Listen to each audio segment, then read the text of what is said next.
The South African wine industry are today celebrating our birthday, the 2nd of February, 1659. Jan van Riebeeck wrote in his diary that today wine was made for the first time of Cape grapes.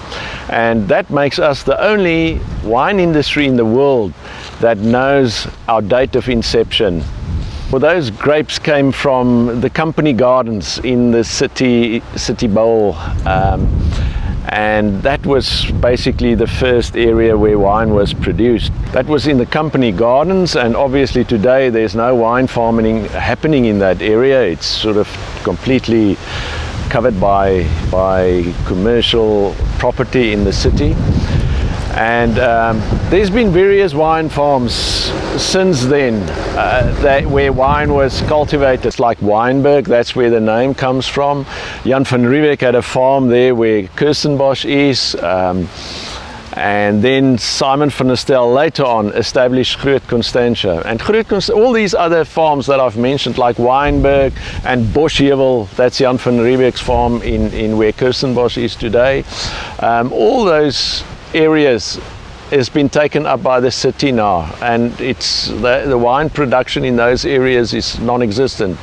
So Groot Constantia is considered to be one of the older, or it is the oldest surviving wine farm in South Africa. It's dating back to 1685 and is considered the oldest wine producing farm in South Africa. That's why we celebrate the origin of the South African wine industry, or the birthday of South African wine industry, on Groot Constantia.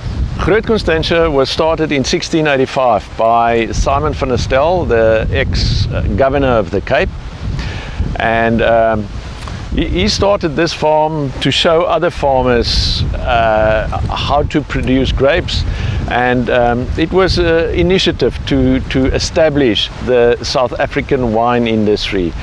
And he wanted to use the farm as a model farm in those early days. The wine industry has been quite heavily affected by the COVID pandemic.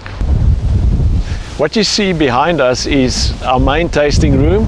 It's fairly close to our main entrance gate, and this is one of 3 tasting facilities that we have on Groot Constantia to accommodate tourism in its normal terms. Currently it's closed due to the lockdown.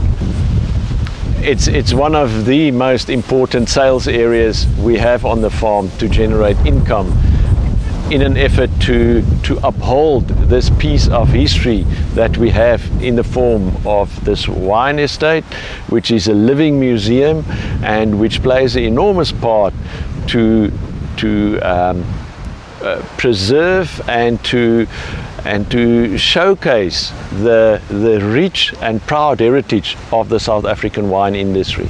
The wine industry on its own was damaged by alcohol ban in 3 instances.